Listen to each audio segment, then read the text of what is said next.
हमारा question number 9 है।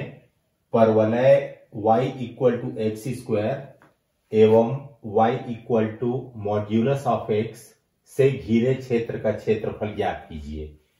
Find the area of the region bounded by the parabola y equal to x square and y equal to mod of x। तो सबसे पहले हम लिखेंगे x square equal to y. X square equal to y क्या है? एक परवलय है, एक पैराबोला है। इसको हम लोग समीकरण नंबर 1 दे देते हैं। उसके बाद प्रश्न में दिया हुआ है y equal to modulus of x। तो y equal to modulus of x, इसका मतलब होता है modulus of x, mod of x का दो मान होगा। एक तो x होगा जब x का मान बड़ा होगा या बराबर होगा 0 से, और माइनस x होगा यदि x छोटा होगा 0 से। इसका मतलब ये हुआ कि y का हमको यहां पर दो मान प्राप्त हुआ, y बराबर x और y बराबर माइनस x, ये दो प्राप्त हुआ। अब हम चित्र बनाते हैं। तो सबसे पहले पैराबोला बनाएंगे, x square equal to y. ये एक्स स्क्वायर से चालू हुआ है तो हम वाई अक्ष की दिशा में पैराबोला बनाएंगे। ये देखिए, ये पैराबोला बना हुआ है, वाई अक्ष की दिशा में इसका मुंह खुला हुआ है। ये देखिए, ये पैराबोला बना। अब y इक्वल टू एक्स, इसको खींचेंगे। y इक्वल टू एक्स मतलब मूल बिंदु से गुजरने वाली रेखा, ये है y इक्वल टू एक्स। कुछ इस तरह से बनेगा, y इक्वल टू एक्स है ये। अब y equal to minus x, तो यही रेखा इस दिशा में बनेगी, विपरीत दिशा में ये वाली रेखा है, ये रेखा है y equal to minus x. तो ये तो हमारा बन गया ग्राफ। अब प्रतिच्छेद बिंदु निकालेंगे, पॉइंट ऑफ इंटरसेक्शन। तो सबसे पहले जो दिया हुआ है उसको फिर लिख लेते हैं, y equal to x square. ये समीकरण नंबर 1 बना लीजिए, इक्वेशन नंबर 1। और यहां पर y इक्वल टू एक्स, तो ये हो गया y इक्वल टू एक्स। अब ये दोनों समीकरणों को हम हल करते हैं। तो y का मान x है, तो यहां पर y की जगह x रखेंगे, तो x equal to x square प्राप्त होगा। x equal to x square, पक्षांतर कर देंगे तो x square minus x equal to 0 होगा। ये दोनों में x कॉमन लेंगे तो x माइनस 1 इक्वल टू 0 होगा।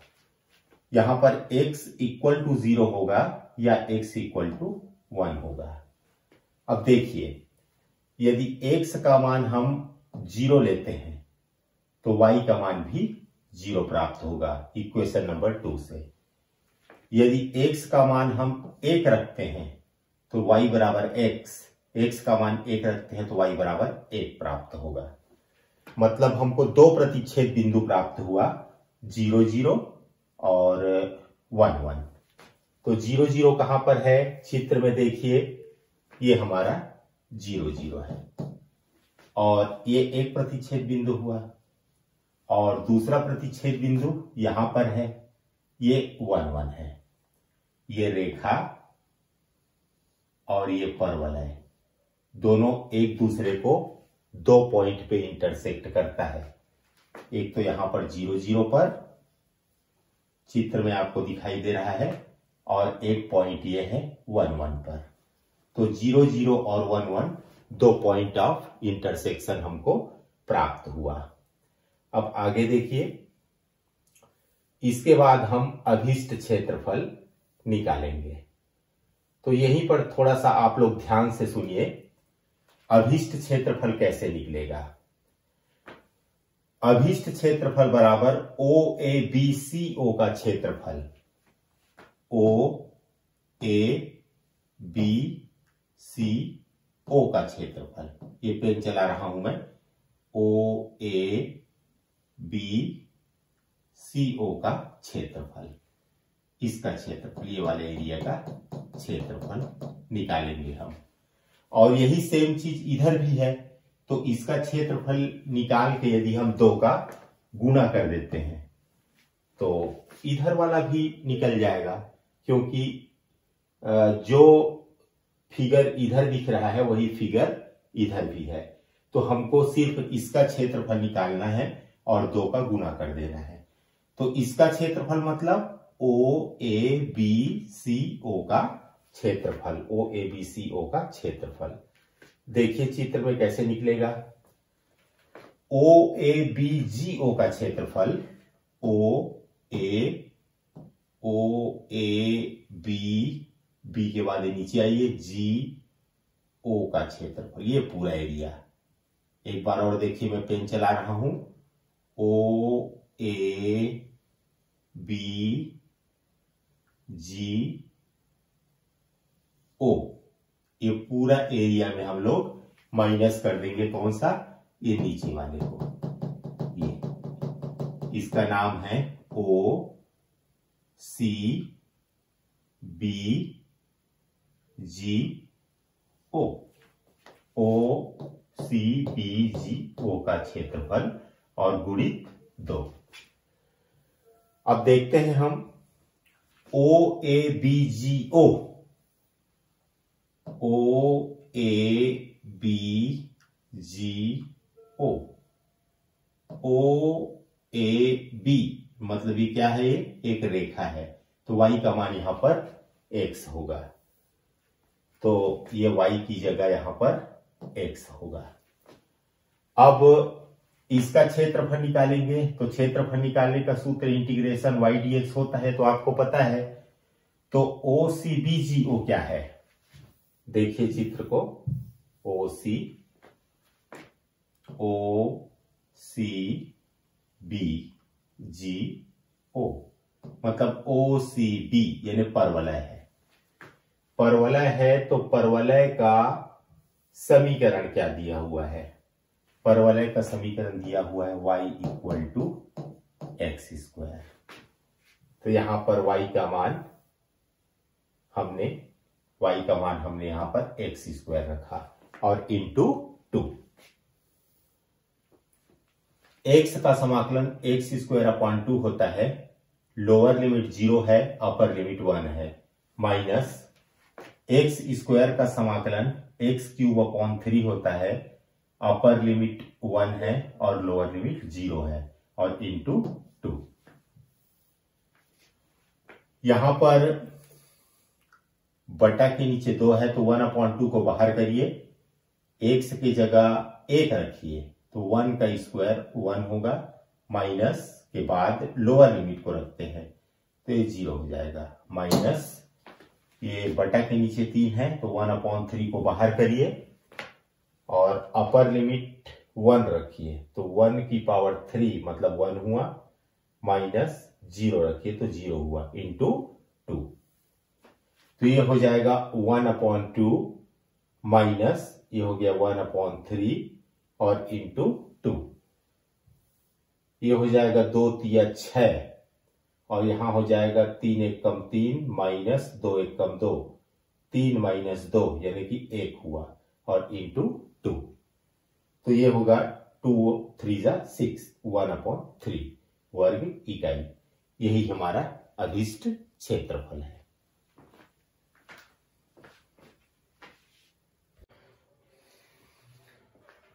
हमारा 10वां क्वेश्चन है, find the area bounded by the curve x square equal to 4y and the line x equal to 4y minus 2। इसका मतलब यह है कि वक्र x square equal to 4y और रेखा x equal to 4y minus 2 से घिरे क्षेत्र का क्षेत्रफल ज्ञात कीजिए। तो हमको एक कर्व दिया हुआ है x square equal to 4y, x square equal to 4y। अब हमको मालूम है कि ये एक परवलय का समीकरण है।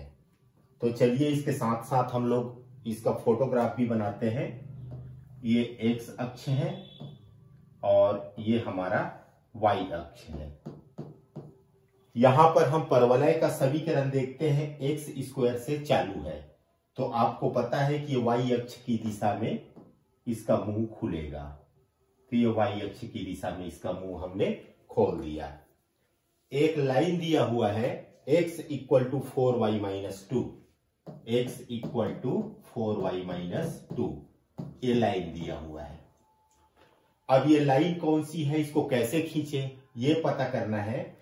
तो ये जो समीकरण 2 है वो एक लीनियर इक्वेशन है, रैखिक समीकरण है। यहां पर x का घात 1 है, y का घात 1 है। तो इस तरह के जो समीकरण होते हैं, लीनियर इक्वेशन होते हैं, उसमें हम यदि x का मान 0 रख दें, आप देख रहे हैं, यदि x का मान हम 0 रख दें तो ये हो जाएगा 4y माइनस 2 इक्वल टू 0। तो ये हो जाएगा 4y इक्वल टू 2, तो y इक्वल टू 2/4, यानी कि y इक्वल टू 1/2 प्राप्त हुआ।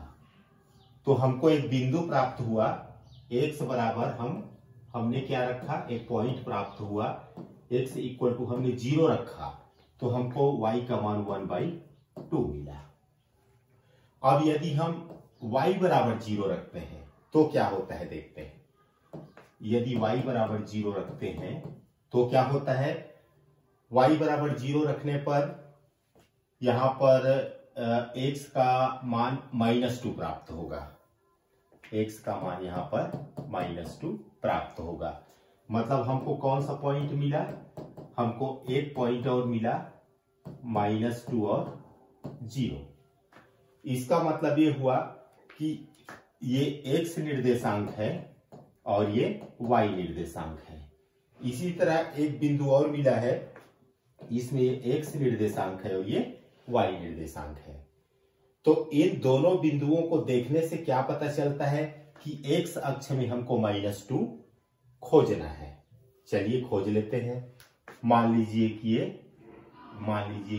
ये -2 है और y अक्ष में हमको क्या खोजना है, देखिए y अक्ष में हमको खोजना है, यहाँ पे x अक्ष 0 है और y अक्ष 1/2 है। तो y अक्ष में 1/2 खोज लीजिए। मान लीजिए कि ये 1/2 है ये। अब ये दोनों को मिला दीजिए, ये हमने दोनों को मिला दिया, तो ये जो रेखा बनी है वही है x equal to 4y minus 2। तो अब रेखा कैसे खींचना है उसको भी मैंने आपको बता दिया। अब आगे बढ़ते हैं। अब हम क्या देख रहे हैं कि ये जो परवलय है, ये जो पैराबोला है और ये जो रेखा है, ये रेखा, ये दोनों एक दूसरे को कहां पर इंटरसेक्ट करते हैं, एक यहां पर और एक यहां पर। तो जहां पर इंटरसेक्ट करते हैं वहां से एक परपेंडिकुलर खींचिए, एक्स अक्ष पर लंब खींचिए और यहां पर से भी एक्स अक्ष पर एक लंब खींचिए। तो हमको रेखा और परवलय से घिरे हुए क्षेत्र का क्षेत्रफल ज्ञात करना है। तो ये रेखा हुई, लाइन है और ये पैराबोला है, तो उसके बीच का क्षेत्रफल, मतलब ये क्षेत्रफल हमको निकाल करके दिखाना है। तो सबसे पहले हम यहां पर दो पॉइंट ऑफ इंटरसेक्शन है, दो ठो, उसका हम निर्देशांक निकालते हैं। तो प्रतिच्छेद बिंदु का निर्देशांक निकालने के लिए हम दोनों समीकरणों को हल करते हैं। तो चलिए हम दोनों समीकरणों को हल करते हैं।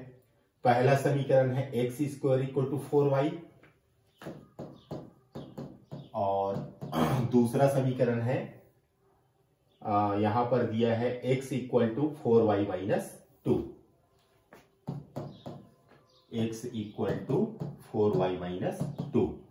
इसको हम हल करेंगे तो -2 को इधर लाएंगे तो x प्लस 2 हो जाएगा इक्वल टू 4y। यहां पर 4 को हटाते हैं तो वो अपॉन के नीचे आएगा, इज इक्वल टू y। ये तुम्हारा y का मान प्राप्त हुआ। अब इस y के मान को समीकरण 1 में रखना है। समीकरण इक्वेशन 1 में y का मान पुट करना है, रखना है, रखने पर।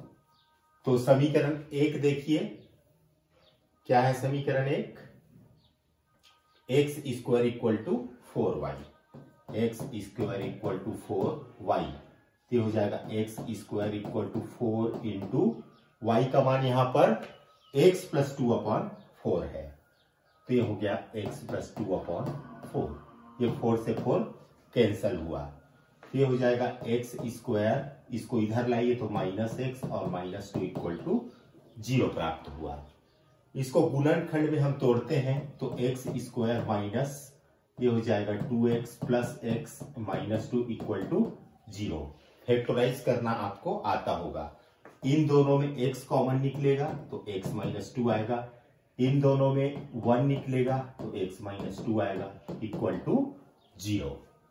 तो इसको हम लिख सकते हैं x -2 और x प्लस 1 इक्वल टू 0। तो यहां पर हमको x का 2 मान प्राप्त हुआ, x इज इक्वल टू 2 या x इक्वल टू -1 प्राप्त हुआ। अब जब x इक्वल टू 2 है, जब x इक्वल टू 2 है तो y का मान कितना होता है देखते हैं। यहां पर y बराबर x का मान, जब हमने क्या रखा, x का मान 2 रखा, तो यहां पर 2 रखोगे तो 2 और 2 4, 4 में 4 का भाग दोगे तो 1 आएगा, तो यहां पर y का मान 1 आएगा।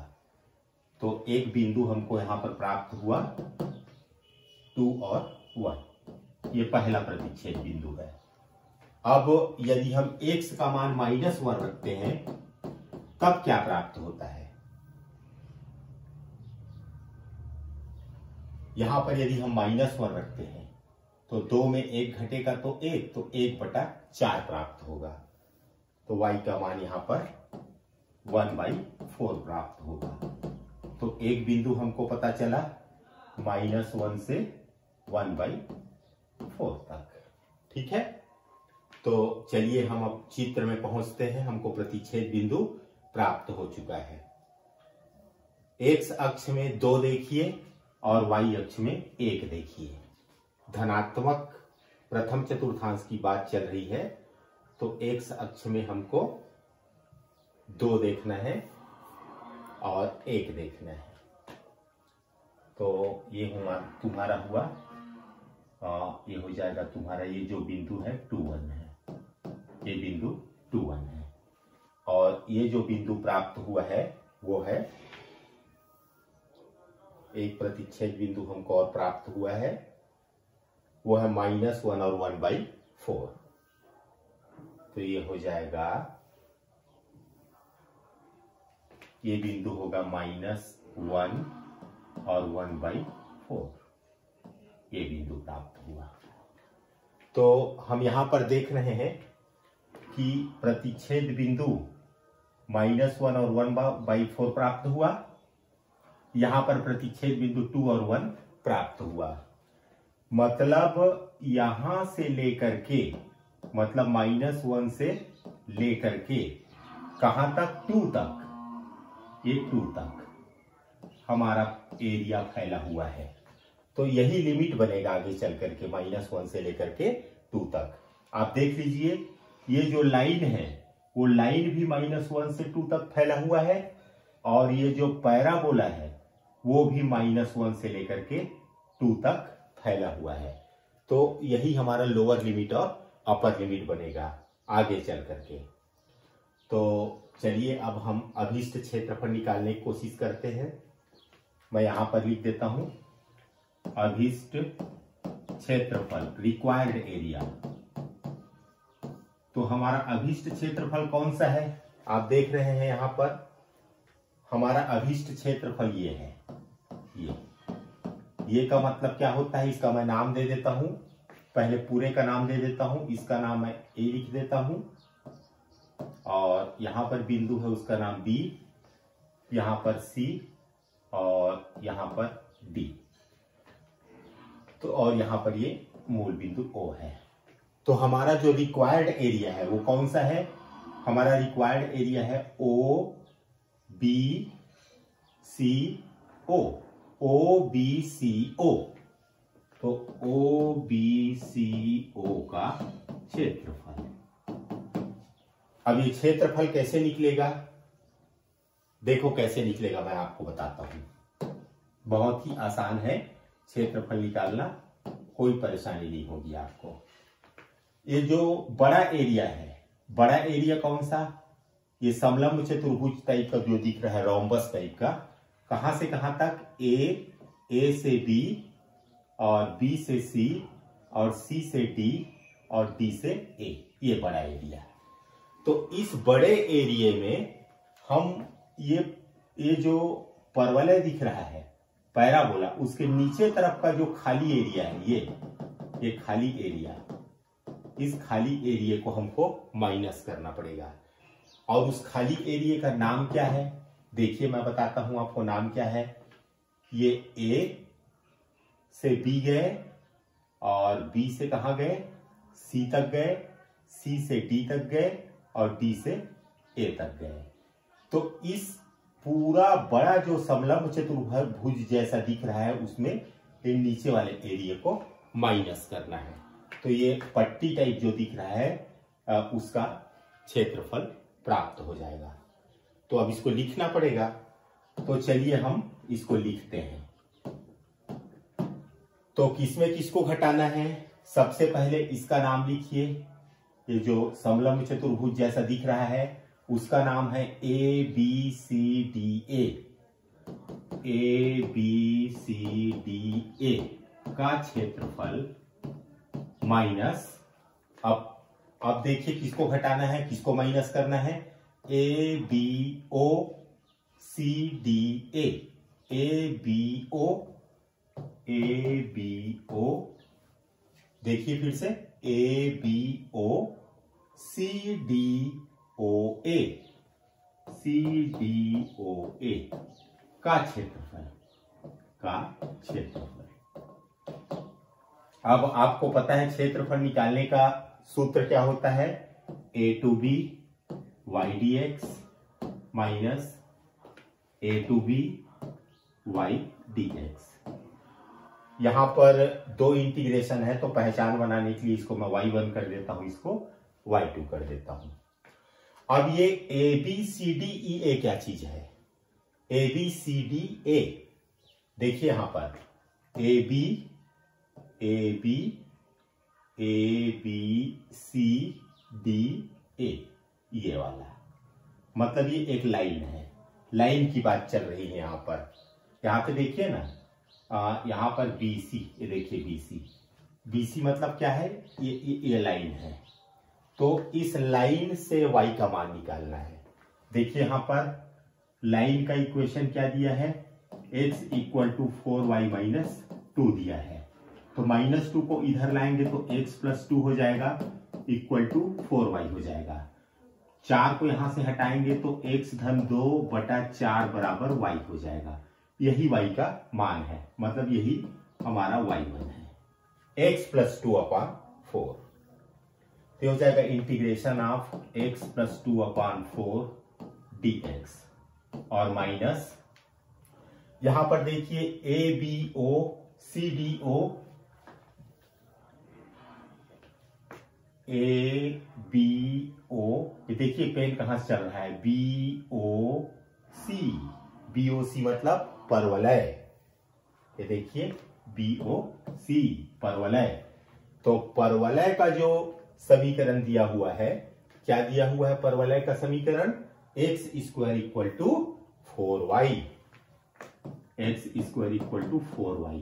तो यहां से y का मान निकालेंगे तो हो जाएगा x स्क्वायर अपॉन 4, ये y का मान निकला, यही हमारा y2 है। तो चलिए रखिए यहां पर y2 का मान आया आपका x स्क्वायर अपॉन 4 और dx। अब लिमिट की बात है, तो मैं पहले ही बता चुका हूं, चाहे लाइन हो चाहे ये परवलय हो, दोनों का फैलाव कहां से कहां तक है, ये -1 से लेकर के 2 तक है, ठीक है। ये -1 से लेकर के 2 तक है। तो दोनों की लिमिट -1 से लेकर के 2 तक होगी। ऐसे अब इसको आसानी से हल किया जा सकता है। यहां पे बटा के नीचे 4 है, 1/4 को आप बाहर करिए। यहां पर x + 2 है तो x का समाकलन x² होगा, और यहां पर 2 है तो 2x हो जाएगा, और लोअर लिमिट -1 है, अपर लिमिट 2 है माइनस। यहां आगे बढ़िए, यहां पर अपॉन के नीचे 4 है यानी 1/4 को बाहर करिए। यहां पर x² का समाकलन करना है तो उसका समाकलन होगा x³ 3, lower limit -1, upper limit 2। चलिए अब लिमिट रखते हैं फाइनली। तो 1/4, सबसे पहले 2 को रखना है x की जगह, तो 2 दूनी 4, 4/2 माने 2, यहां पर 2 रखिए तो 2 दूनी 4, ये अपर लिमिट को रख दिए हमने। माइनस लगाने के बाद लोअर लिमिट को रखना रहता है, तो -1 रखना है, तो ये हो जाएगा -1 का स्क्वायर यानी कि 1/2, और यहां पर -1 रखेंगे तो ये हो जाएगा -2। ये काम खत्म यहां तक। इसमें पहुंचिए तो ये हो जाएगा 1 ये बटा के नीचे अपॉन में 3 है उसको भी बाहर करिए, तो 4 तिया 12 बाहर हो जाएगा, ये ऐसे। अब x के स्थान पर 2 रखिए तो 2 का घात 3 8 हुआ। माइनस लिखने के बाद लोअर लिमिट को रखिए, तो ये -1 रखेंगे x की जगह, तो -1 का घात 3 -1 होगा, तो ये +1 हो जाएगा, ये हुआ। चलिए इसको आगे और हल करते हैं। ये हो जाएगा 1/4, और 4 और 2 6, माइनस ये हो जाएगा आपका 2 दूनी 4, तो 1 में 4 घटाएंगे तो -3/2 हो जाएगा, और माइनस 1/12 इंटू 8 + 1 9 होता है। ये हो जाएगा 1/4, ये हो गया आपका 6, माइनस माइनस प्लस 3/2, और -9/12 हुआ। तो ये हो जाएगा 1/4 इंटू 6 दूनी 12 और 3 15, 15/2 -9/12। ये दोनों को हल करना है तो हम देखते हैं कि यहाँ पर 15 है तो 3, ये दोनों में से 3 कॉमन निकल सकता है, और बटा के नीचे अपॉन में ये 4 यहां से भी और यहां से भी निकल सकता है, तो 3/4 को कॉमन निकाल लीजिए। तो 3 कॉमन निकला तो यहाँ पे 15 है तो 5 आएगा, और यहाँ पे 4 कॉमन निकले है तो ये 2 आएगा। यहाँ पर 9 है तो 3 तिया 9, यहाँ पे 12 है तो 4 तिया 12। यहाँ पे थोड़ा सा कहीं पे मिस्टेक हो रहा है, देखते हैं हम। यहाँ पर हाँ ठीक है, चलिए ठीक है, ये हो गया आपका। तो ये हो जाएगा 3/4 और 5/2 -1 हो जाएगा, तो 3/4 इंटू 5 में 2 गया तो 3/2, तो हो जाएगा 3 × 3 = 9/8, तो 9/8 वर्ग इकाई। ये हमारा अभीष्ट क्षेत्रफल था, रिक्वायर्ड एरिया था। तो इस तरह से आपने देखा कि ये प्रश्न 10 कितना आसान है। यदि आपको थोड़ी बहुत भी ज्यामिति का ज्ञान होगा, परवलय का ज्ञान होगा, रेखा का ज्ञान होगा, तो उसको आपको जानना बहुत ही जरूरी है। चलिए हम आगे प्रश्न 11वां की ओर चलते हैं।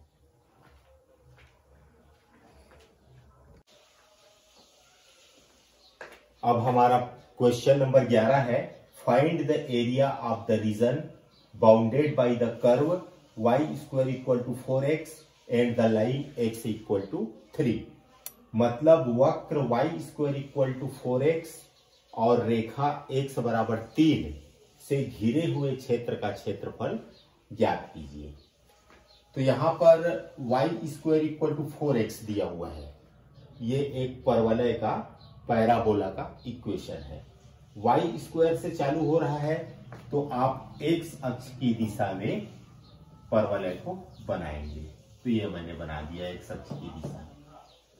अब यहां पर दिया हुआ है x इक्वल टू 3, ये एक रेखा है, एक लाइन है। तो x इक्वल टू 3 का क्या मतलब होता है? मूल बिंदु से 3 इकाई की दूरी पर, मान लीजिए कि 3 इकाई की दूरी है, y अक्ष के समानांतर एक सरल रेखा। तो ये हुआ आपका x इक्वल टू 3। तो find the area of the region bounded by the curve y square equal to 4x।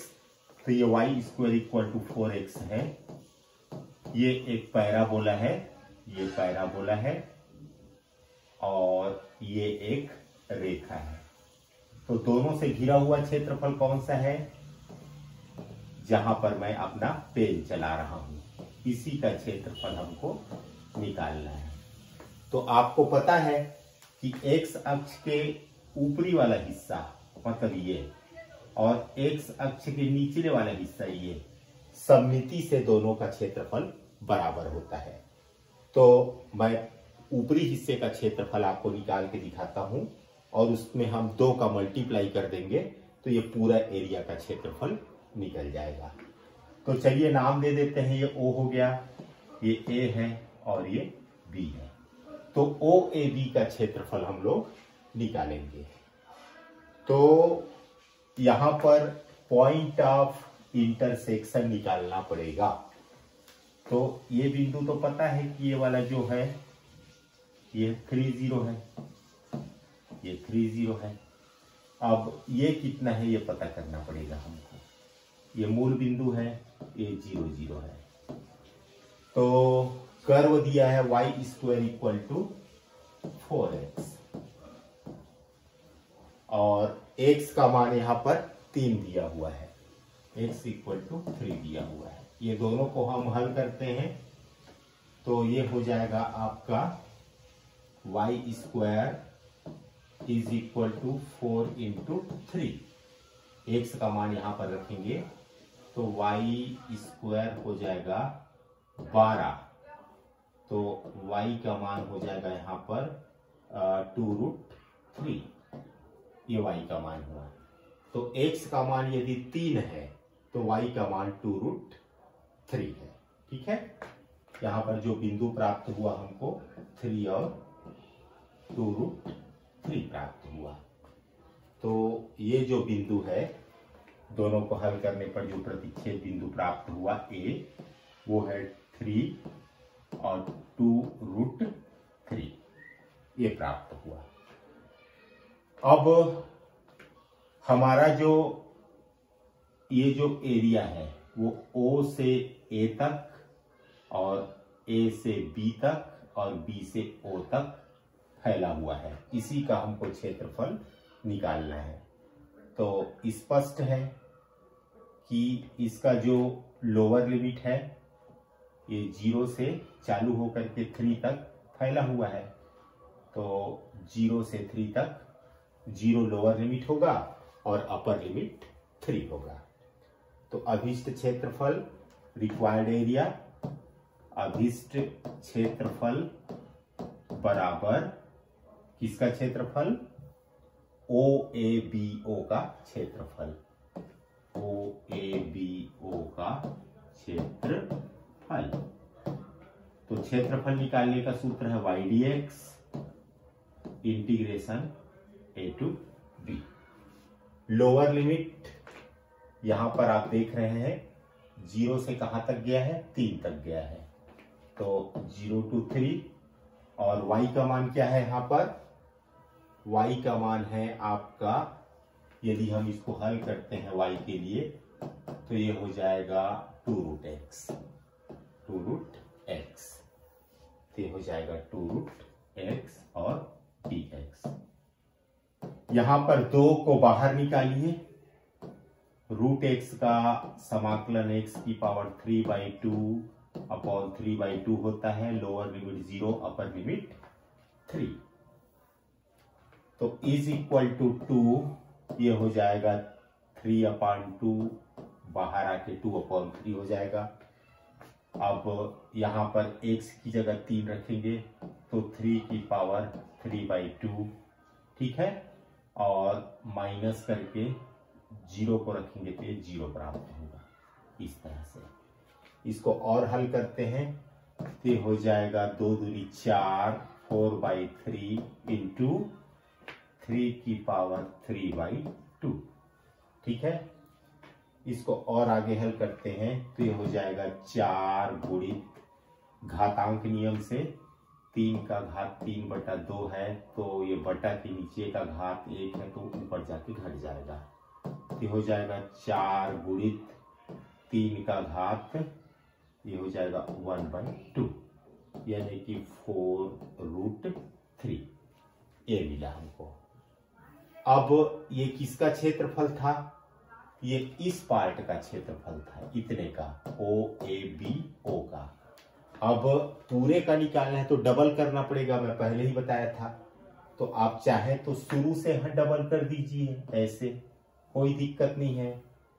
तो ये तुम्हारा डबल होगा, तो इसको तुम यहाँ पे मैं 2 का गुना कर देता हूँ, डबल कर देता हूँ, इधर डबल कर देता हूँ। चलिए, ये मैं डबल कर दिया, ये मैंने डबल कर दिया, ये मैंने डबल कर दिया, और तो लास्ट में भी डबल कर दीजिए। आप लास्ट में भी डबल कर सकते हैं, तो ये हो जाएगा 8√3 वर्ग इकाई।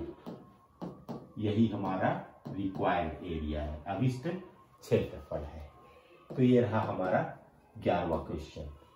12वां और 13वां क्वेश्चन ऑब्जेक्टिव दिया हुआ है, जिसको मैं आपके लिए छोड़ रहा हूं ताकि आपकी प्रैक्टिस हो। मेरा ये वीडियो आपको कैसा लगा आप लोग कमेंट करके जरूर बताइएगा, मुझे सपोर्ट करिए।